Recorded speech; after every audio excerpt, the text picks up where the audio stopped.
And welcome to the Adrienne Ross Show, a product of the BMG Network. So glad you're tuned in at thebmgnetwork.com, the BMG Network's YouTube channel, or a major podcast platform. It's time for another exemplary episode. So here we go. This is Thanksgiving week. And I'll start by saying what we're not going to talk about on this episode of the Adrienne Ross Show. We're not going to talk about the elections and how they came down in a disappointing manner this time. We're not going to talk about Mitch McConnell and how he was voted for to retain his position as the lead head honcho of Senate Republicans. Not going to talk about Kari Lake and the mess that went down in that race and the stuff that's still coming out about those elections.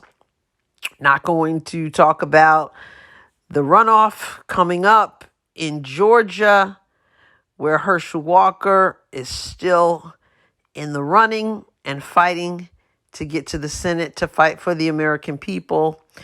Not going to talk about the fact that we're still waiting on the results of the election in Alaska with the scam ranked choice voting. We're not going to talk about any of those things, as you can see. We are going to talk a little bit about Thanksgiving. And I want to encourage you not to allow what often happens with family around the holidays, particularly the holidays that follow elections. And I'm going to encourage you not to let what happened to me and my family after the 2008 presidential election, when I was with family for Thanksgiving. We all know that talking about politics can be extremely touchy.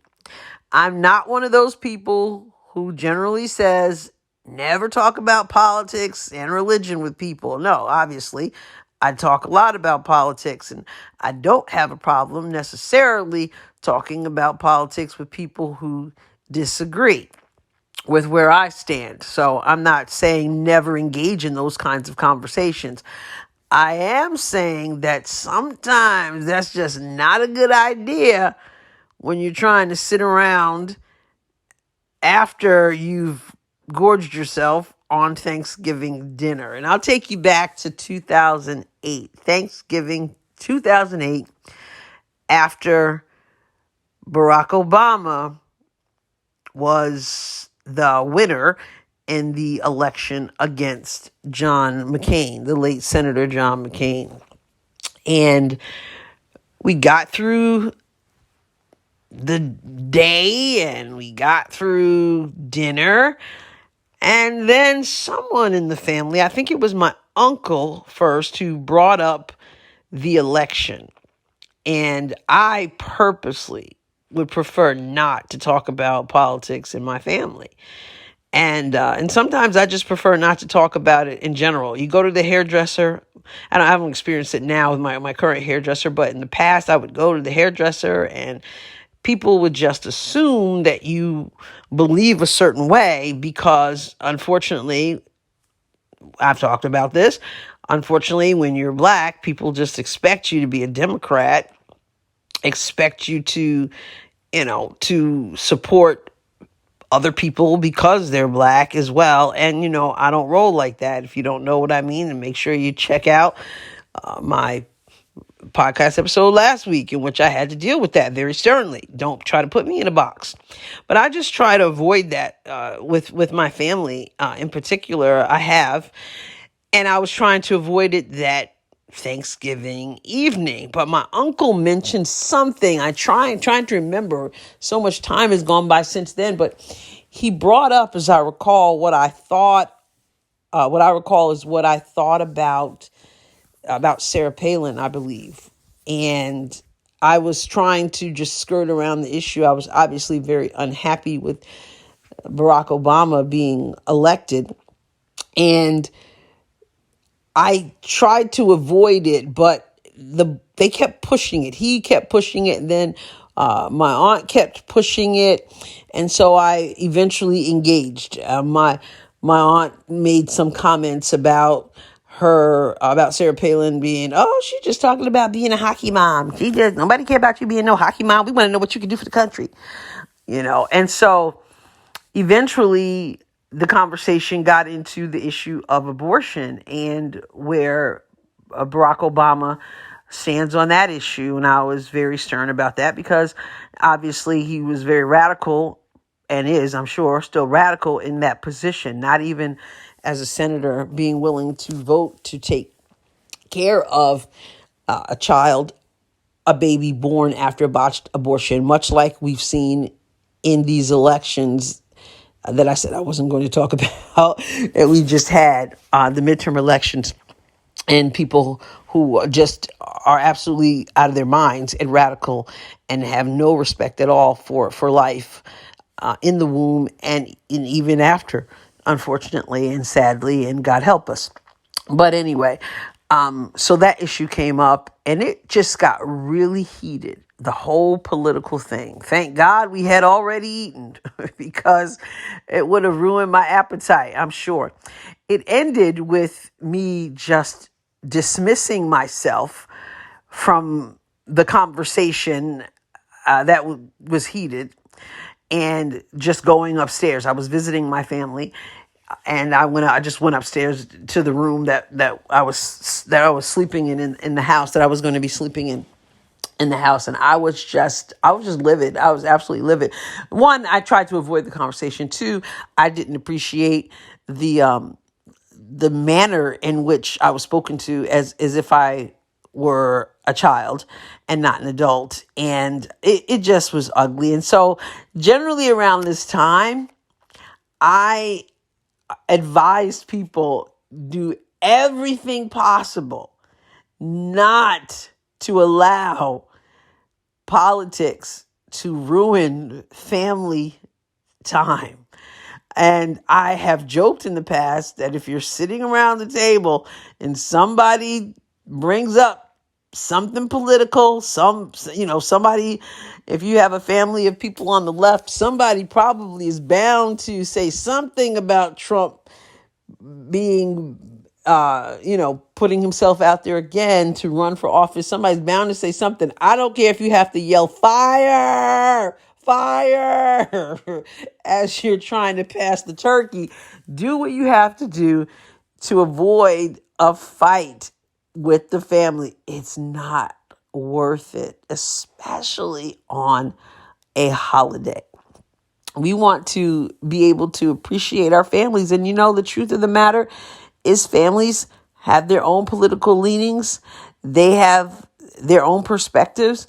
And if you have a family where you can sit down and discuss these things rationally, if you have a history of being able to do that, even when you're butting heads, and you all kind of sharpen one another and enable one another to express where you stand on these issues, then that's one thing. But too often, that's just not the case. And too many relationships are ruined because people just couldn't refrain from diving deep into politics. And again, I'm not opposed to discussing politics or religion or any of those things that people say you shouldn't talk about. But I do believe that family is so important. And very often that time with family is few and far between, that, we're all so busy and people don't often have the opportunity to spend the time, the kind of quality time they want to spend with their family. So if you know that a conversation in politics is going to get ugly, do what you got to do so that you can enjoy your family and not have these situations pop up. I want everyone to have a wonderful Thanksgiving. And so what you could do, instead of talking about the races that are still out there to be determined, what you could do, instead of discussing January 6th and the whole Trump nonsense, when I say nonsense, the Trump nonsense, I mean the concept, the idea, of course, the accusations that he, caused an insurrection and all that nonsense. What you could do, instead of talking about opinions about Nancy Pelosi saying that she will no longer be holding any office other than continuing, obviously, to be a member of the House. But anyway, instead of that, what you could do is sit around the table and talk about what you're thankful for. Because in the midst of the mess that is going on, and there's a lot of mess going on both sides of the political aisle, there's a lot of mess going on in the world. But there's so many blessings. And so I just encourage all of us, whoever you get to spend Thanksgiving with, if you're spending it with others, I encourage you to think about, to talk about, to focus in on what you're thankful for, and not just in conversation with others, but in your own heart to think about it. I have had a very, very difficult year. Obviously, I probably will talk about this more at the end of the year as I reflect. But for sure, it's been a difficult year, and I'll just say that I'm grateful. I'm grateful in spite of all the physical challenges and the brain surgery and all that has accompanied that I'm still dealing with.